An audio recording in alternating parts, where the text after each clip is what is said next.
안녕하세요. 올해 9월 달에 단편 소설집 빛이 스미는 동안을 출간한 소설가 김경순입니다. 제가 2004년도에 문학수첩 신인상으로 등단을 했는데요. 이후에 장편 소설에 좀 집중하느라고 단편 소설집을 낼 그런 여유가 없었습니다. 장편 소설은 총 4권을 출간했는데요. 20일, 그 다음에 춤추는 코끼리, 빌바오 3월에는 그리고 장미총을 쏴라 이렇게 4편을 출간하게 되었습니다. 후배 소설가가 단편 소설집이 있어야 된다고 좀 강력하게 권유를 해왔고, 문학수첩 강봉자 대표님의 도움으로 등단 후 20년 만에 처음으로 이 단편 소설집을 출간하게 되었습니다. 이 책이 지금 이 책인데요. 이 책에는 단편 소설 9편이 실려 있습니다. 열대를 베다, 양의 기호, 쇼윈도, 체인, 너의 빛, 도시의 벤치, 탈수, 파파의 괴종시계, 언더그라운드, 소금강산 이렇게 총 9편이 수록되어 있는데요. 이 북토크를 위해서 주변 지인들하고 그리고 독자분들께 질문을 좀 요청드렸습니다. 그래서 오늘 이 북토크는 그 질문에 대한 대답을 하는 형식으로 이끌어가 보도록 하겠습니다.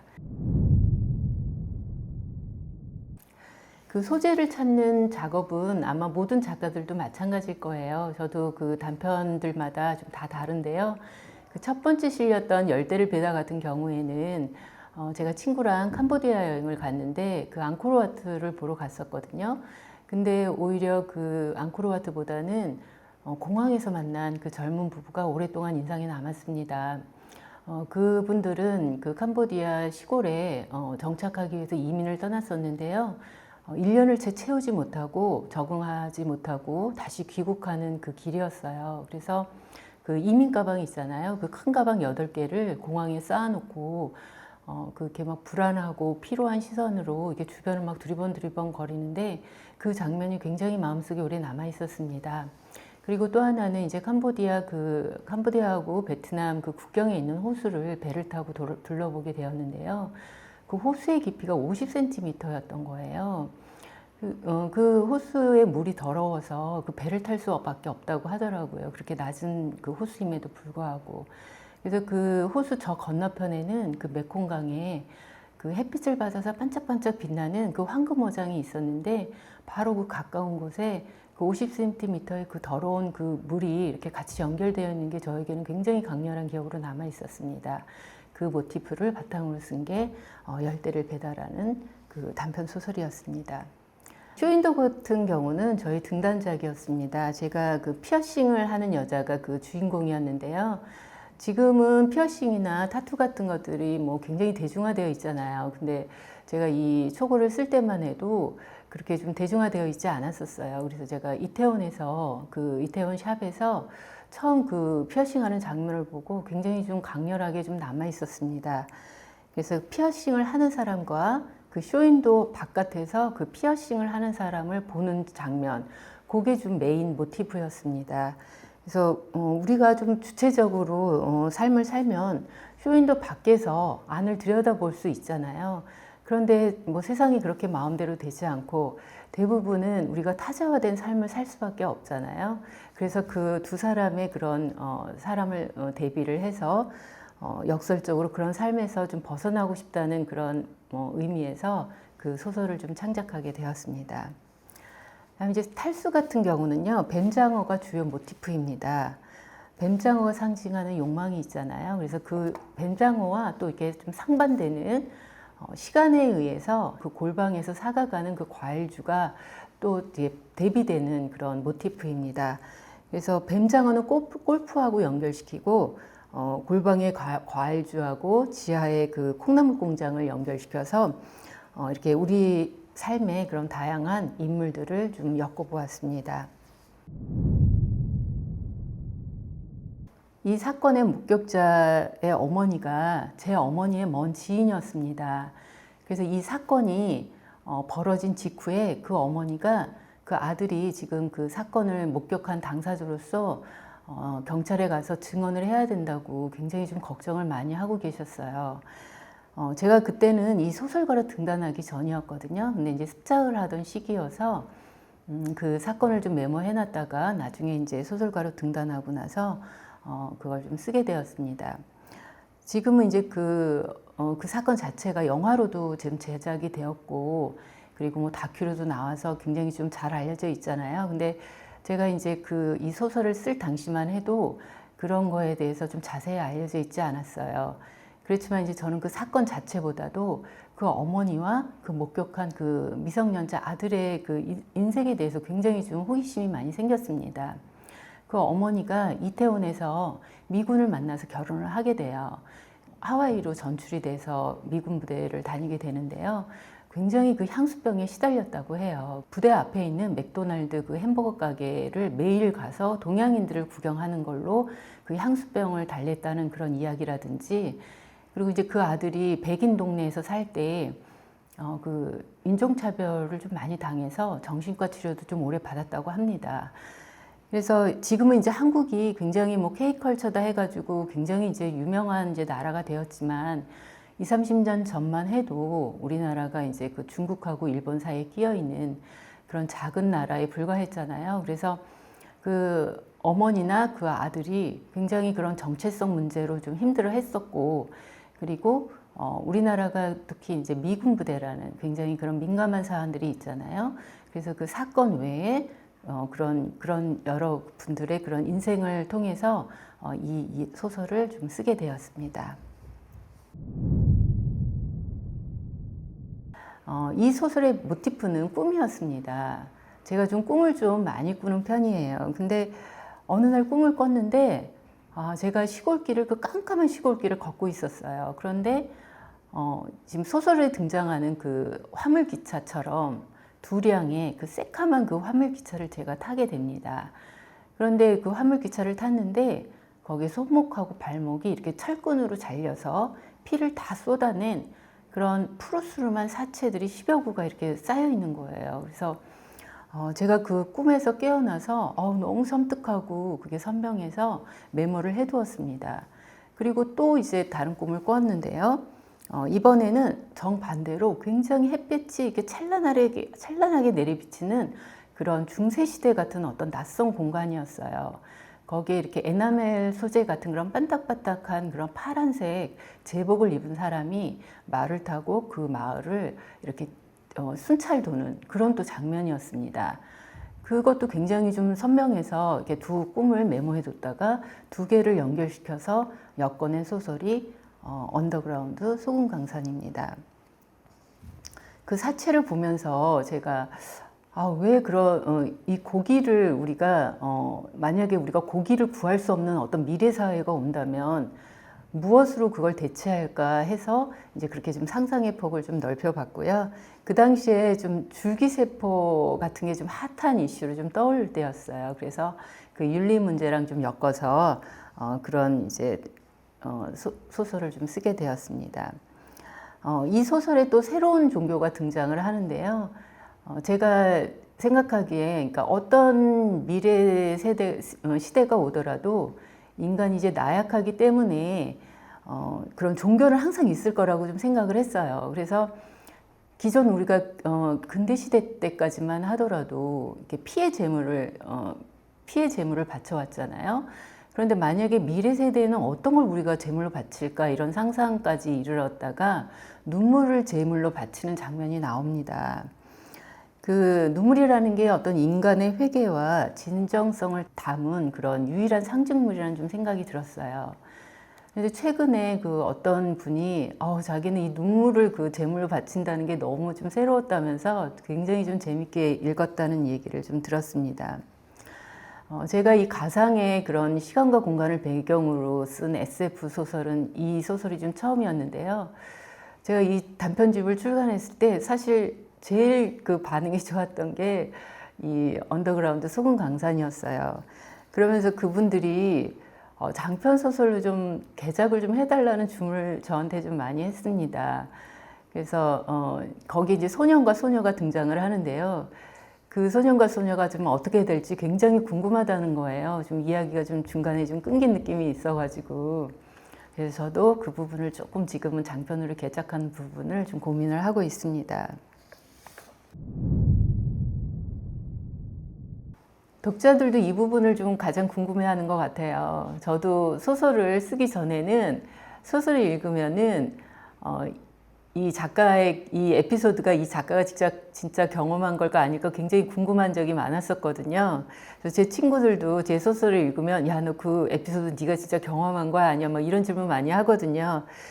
그럴 때 이제 저는 소설은 소설일 뿐이야 라고 막 이렇게 이제 단정으로 얘기를 하는데 제가 투영되는 부분은 좀 어쩔 수 없는 것 같습니다.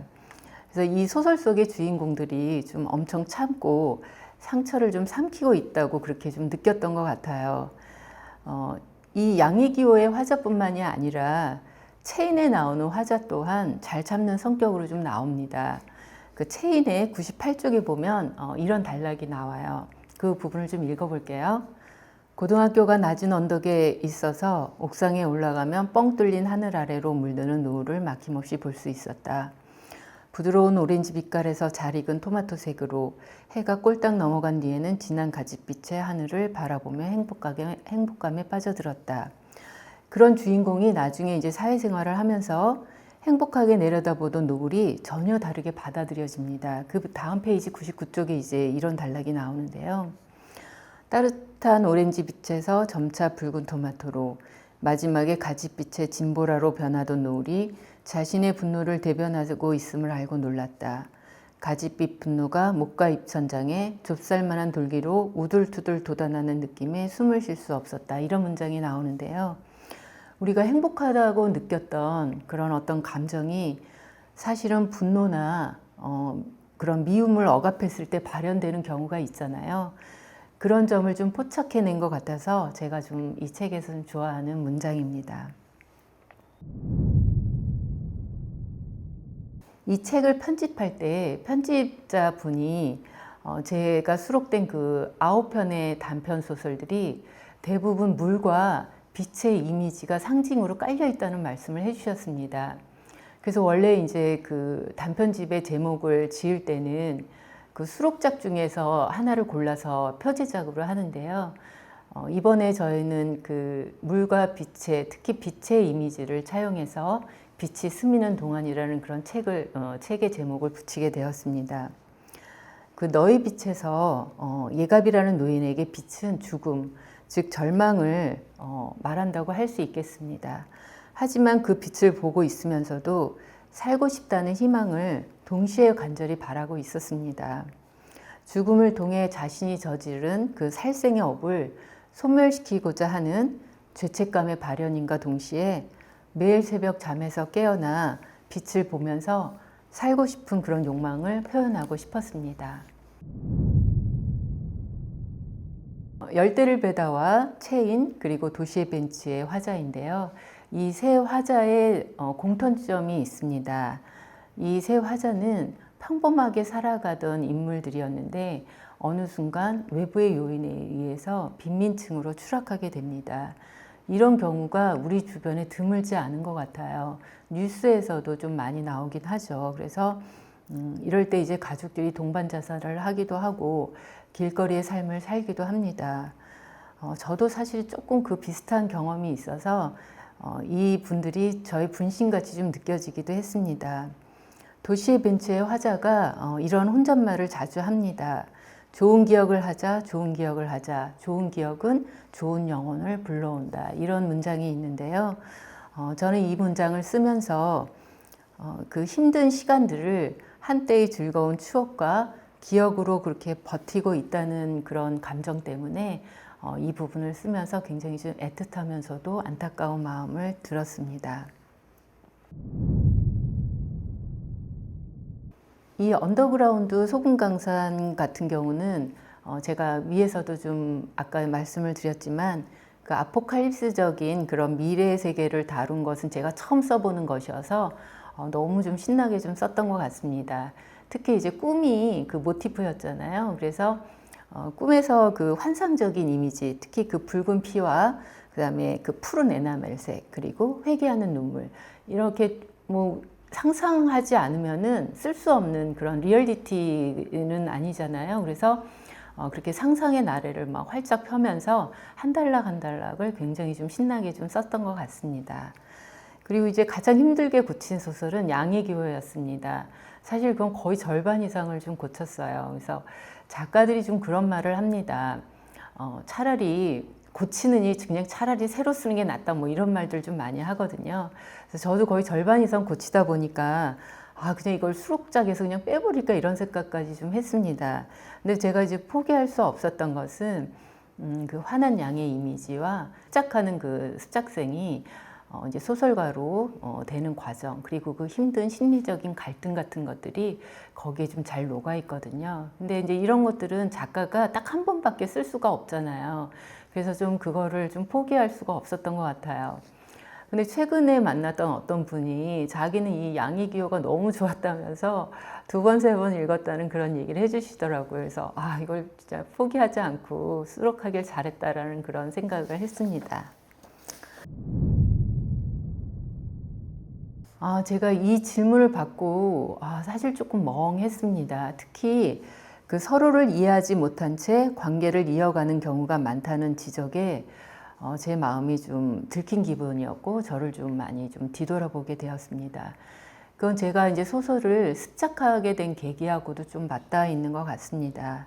저는 좀 사람을 좀 굉장히 좀 좋아하는 편이었고요. 그래서 덕분에 이렇게 친구 관계나 인간 관계가 그렇게 뭐 무난한 좀 편이었어요. 그런데 점점 이제 나이가 들고 그러면서 순간순간 어떤 작은 오해나 행동들이 예기치 못한 결말을 가져왔고 어떤 경우는 좀 파국에 이르는 경우도 좀 있었습니다. 그럴 때마다 저는 내가 이제 세상에 혼자라는 느낌, 그리고 이제 소통하고 이해받았다고 했는데 그런 것들이 실패했다고 느꼈을 때 그런 좌절감 때문에 좀 힘들었던 것 같아요. 지금도 이제 사람들을 참 좋아합니다. 그렇지만 이제 그때와 좀 다른 점이 있다면 그 인간관계에 전부 제 모든 걸 걸지는 않는 것 같습니다. 대신에 어떤 새로운 세계로의 이제 그런 돌파구를 찾게 되었는데요. 그 중에 하나가 이제 소설이라는 세계인 것 같습니다. 제가 한 몇 년 동안 소설 창작을 좀 수업을 지도했던 적이 있었는데요. 그때도 제가 좀 강조하는 부분이 현실 세계에서 좀 힘든 그런 인간관계나 갈등들에 너무 복닥되거나 거기에 매이지 말고 소설이라는 그런 허구의 세계 속에서 새로운 돌파구를 찾는 그런 길을 찾으라는 얘기를 좀 많이 하는 편이었습니다. 근데 실제로 그 같이 수업을 받는 분 중에서 소설을 쓰면서 그런 심리적인 갈등들을 많이 해소했다고 고맙다는 얘기를 들었을 때 제가 참 진짜 보람을 좀 느꼈습니다. 이 질문은 후배 작가가 해준 질문인데요. 빛이 스미는 동안이라는 이 단편집을 이 한 문장으로 요약해 준과 동시에 앞으로 쓰고 싶은 제 작품 세계에 대한 그런 명확한 주제를 말해준 것 같습니다. 지금 제가 2개의 장편 소설을 쓰고 있는데요. 그게 모두 개인의 상처를 다룸과 동시에 사회적인 문제 그리고 참혹한 우화를 다루고 있으니까 이 질문은 질문인과 동시에 대답이 좀 된 것 같습니다. 이 질문에 대한 답은 제가 문학상을 수상하는 순간이었다고 좀 말씀을 드릴 수 있을 것 같습니다. 제가 습작하는 기간을 포함한다면 첫 번째 문학상을 받았을 때가 20년이라는 세월이 흘렀을 때였어요. 그리고 이제 두 번째 문학상을 받았을 때가 25년이라는 세월이 흘렀을 때였는데요. 저는 정말 좀 노력형에 가깝다고 할 수 있습니다. 저는 이제 습작 때부터 해서 거의 뭐 도서관에서 좀 작업을 하는 편인데요. 거의 뭐 7, 8시간을 도서관에서 이제 있으면서 어떨 때는 단 한 문장도 건지지 못할 때도 많았고요. 그리고 이제 뭐 한 문장을 건졌을 때 혹은 한 단락을 건졌을 때 그 희열로 지금까지 버텨온 것 같습니다. 어떤 독자가 이런 질문을 했습니다.